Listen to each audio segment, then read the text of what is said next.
Ya, sebuah balapan yang aslinya tidak seseru sprint race sih tensinya, tapi tetap saja memunculkan drama yang berbeda di GP Barcelona kemarin. Salah satunya adalah setelah berduel dengan saudara-saudaranya sendiri di sprint, Enea secara gila-gilaan memacu motornya over the limit hingga bisa meraih podium. Pembalap yang dianggap remeh di awal kepindahannya kini malah lebih rajin podium dibandingkan Vinales yang digadang-gadang sangat KTM sekali awalnya. Bahkan mengasapi Pedro Acosta yang sudah KTM banget sejak lahir. Dan juga ada pertarungan yang tak bertarung. Gimana sih? Ada Marc Marquez yang tidak all in untuk bertarung dengan adiknya. Apakah Marc Marquez sengaja agar tidak juara di tempat Rossi di balapan mendatang? Dan juga ada Yamaha yang semakin bingung, motornya makin aneh. Untung hari ini ujian V4. Dan Pecco yang entah bagaimana start dari posisi 21 bisa finish di posisi ke-7. Dan tak lupa Aya Ogura juga bangkit dari jerembab cedera. Wah, seru kan? Banyak berita hot kali ini. Yuk, langsung aja kita bahas.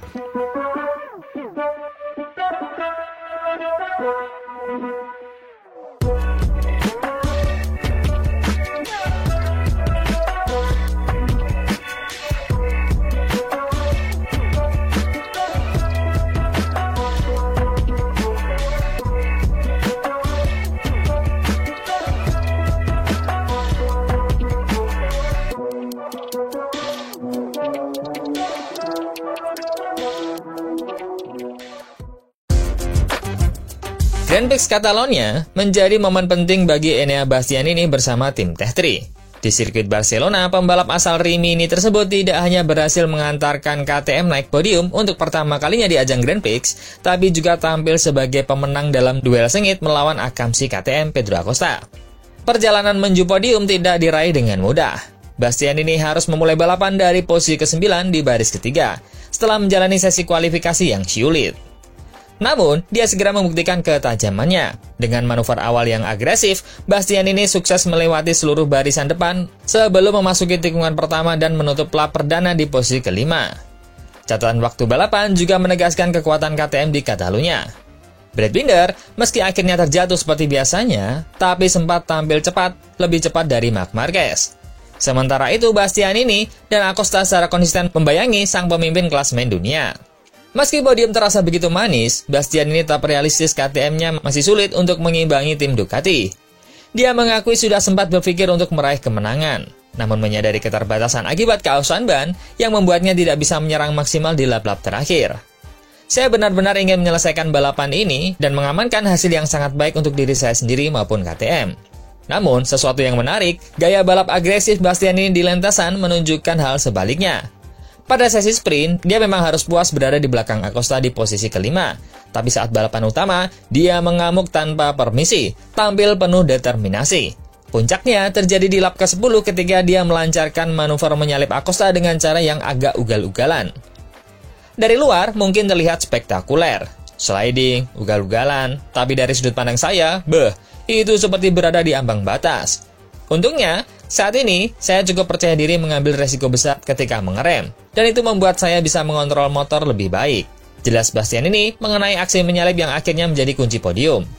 Tak hanya sukses melakukan overtaking, Bastianini juga mampu mempertahankan posisinya setelah manuver tersebut. Acosta yang menggunakan pilihan ban belakang lunak bukannya membalas malah makin loyo setelahnya. Sepertinya ban belakangnya bocor halus. Selisih waktu pun melebar hingga mencapai lebih dari 8 detik. Situasi ini sekaligus menegaskan kemajuan signifikan yang diraih oleh Bastianini sejak GP Brno. Dulu, saya terlalu fokus bekerja pada motor.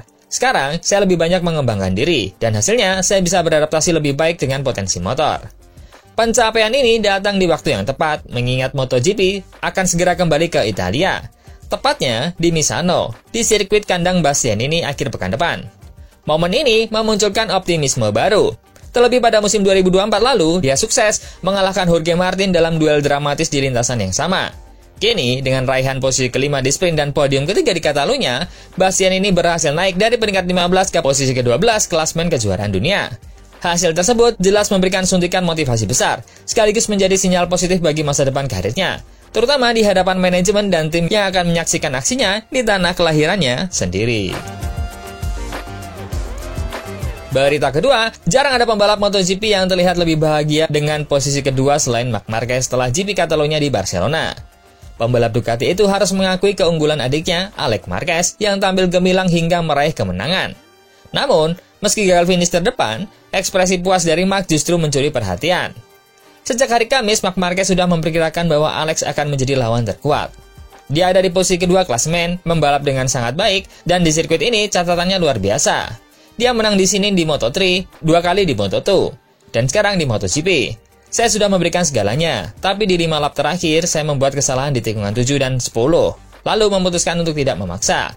Alex memang lebih cepat, bahkan ketika kemarin dia terjatuh, kecepatannya tetap ada. Namun, sebagian netizen menilai ada hal lain di balik sikap puas Marc Marquez hari ini.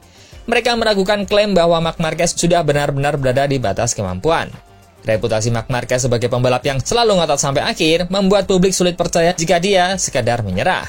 Spekulasi pun muncul. Mungkinkah Marc Marquez sengaja menunda kemenangan dan perayaan gelar juara dunia? Pasalnya, jika gelar diraih di seri berikutnya di Misano, itu berarti dia harus merayakan titelnya di halaman belakang Valentino Rossi. Sesuatu yang mungkin tidak diinginkan Marc Marquez, mengingat rivalitas panjangnya dengan ikon MotoGP tersebut. Menariknya, Marc Marquez sendiri memberi kesan bahwa dia memang menahan diri. Terlebih jika kita melihat Pecco yang bisa tampil start dari posisi 21 dan finish di posisi ke-7. Bukan tidak mungkin, Marc Marquez jauh lebih kuat dari itu. Tapi, dia menegaskan masih ada 7 balapan tersisa, dan target utamanya adalah tetap fokus menjaga keunggulan poin tanpa harus memaksakan diri. Saya bisa saja memacu lebih keras hari ini, tapi ini bukan waktunya. Yang penting adalah terus konsisten, menjaga batas dan tetap mengumpulkan poin, katanya. Dia bahkan mengaku tidak menyerang Alex Marquez dengan kekuatan penuh. Di lap ketiga dan keempat, saya mungkin bisa menyalip, tapi tujuan saya adalah memperlebar jarak dari pembalap di posisi ketiga. Jadi, saya hanya akan memanfaatkan slipstream untuk menambah jarak. Dengan strategi itu, dua bersaudara Marquez akhirnya finish 1-2 dengan nyaman. Menjaga kans perebutan gelar juara dunia tetap hidup, Marc Marquez pun dengan jujur mengakui keunggulan adiknya. Saya harus menerima bahwa akhir pekan ini ada yang lebih cepat dari saya, dan itu adalah adik saya sendiri, ucapnya sambil tersenyum. Jika diteliti, kemenangan Alex memang datang dari keunggulan di area lemah Marc Marquez. Dia sangat kuat di tikungan kanan yang panjang, disitulah saya kesulitan mengendalikan motor. Gaya balap kami berbeda, dan di sektor itu dia lebih mulus. Saya hanya bisa mengimbangi di beberapa tikungan kiri, tapi itu tidak cukup untuk menyalip. Bagi keluarga Marquez, hasil ini sangat spesial. Di rumah sendiri, hanya 100 km dari tempat tinggal mereka, dua bersaudara itu merayakan podium 1-2 di depan keluarga dan teman dekatnya. Momen ini mengulang memori di Aragon ketika mereka juga finish 1-2, hanya saja kali ini Alex yang naik podium tertinggi. Namun, di balik kebahagiaan keluarganya, dunia maya justru ramai dengan teori konspirasi, apakah Marc Marquez benar-benar kalah murni dari Alex? Atau dia sekedar menunda pesta juara agar tidak terjadi di Misano, di sirkuit kandang Rossi demi menghindari sorotan rivalitas masa lalu. Nah, kalau menurut teman-teman semua, gimana nih? Sengaja atau memang limit? Berita ketiga, sebuah hal yang unik, ada pembalap dan pabrikan yang bingung sendiri kenapa motornya kadang kencang di tempat buruk dan kadang malah loyo di tempat yang diprediksi baik. Setelah serangkaian penampilan mengecewakan dalam beberapa Grand Prix terakhir, Fabio Quartararo tampaknya mulai mengalihkan fokusnya ke uji coba pribadi pertamanya bersama Yamaha dengan mesin V4 terbaru. Namun, sang juara dunia MotoGP 2021 ternyata memiliki sudut pandang yang berbeda mengenai situasi yang dia hadapi. Di Barcelona, Quartararo mampu menunjukkan kebangkitan yang cukup mengejutkan. Dalam sesi kualifikasi, dia berhasil meraih posisi kedua bahkan mengungguli pembalap tuan rumah Marc Marquez. Hasil tersebut berlanjut ke balapan sprint di mana Quartararo kembali finish di urutan kedua. Catatan ini tentu membangkitkan optimisme El Diablo menjelang balapan utama hari Minggu, mengingat kemenangan terakhirnya di MotoGP terjadi 3 tahun lalu di Sachsenring tahun 2022. Sementara di tahun yang sama, dia juga pernah menang di sirkuit Catalunya. Pada balapan kali ini, Quartararo berjuang keras untuk mempertahankan posisi kelima. Meskipun begitu, dia mengaku cukup puas dengan hasil tersebut. Saya memang lebih menikmati duel-duel ketat di sprint. Tapi balapan ini juga cukup menarik, ungkap Quartararo. Fokus utamanya sejak awal adalah mengelola ban. Karena menurutnya, Yamaha mengalami lebih banyak kesulitan di lap-lap awal dibandingkan motor dari pabrikan lain. Setelah beberapa lap, kondisi menjadi jauh lebih baik. Saya mendapatkan banyak pengalaman positif dari balapan ini. Hampir sepanjang waktu, saya harus mempertahankan posisi dengan gaya balap defensif, jelasnya. Quartararo menambahkan bahwa hasil ini sesuai dengan ekspektasinya. Sejujurnya, hasil akhirnya persis seperti yang saya harapkan. Hanya saja, selisih waktu begitu besar dengan para pembalap teratas masih membuat saya berpikir keras. Katanya, dengan nada sedikit nakal, dia juga menyinggung soal kecepatan motornya yang dianggap biasa saja, tapi tetap mampu menantang lawan. Meski demikian, Quartararo sendiri belum bisa memahami alasan dibalik performa positif Yamaha di Catalunya.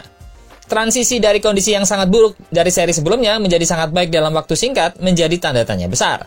Kami harus benar-benar mempelajari hal ini sebagai satu tim. Mengapa faktor eksternal bisa begitu mempengaruhi performa motor sedemikian besar? Jujur saja, kami semua belum mengerti sepenuhnya. Wah, kok bisa? Yamaha kadang-kadang kenceng, kadang-kadang lambat. Sampai-sampai pembalapnya saja bingung. Berita keempat, ada kebangkitan nih dari dua pembalap yang tampak kesulitan akhir-akhir ini, Pecco Bagnaia dan Ai Ogura.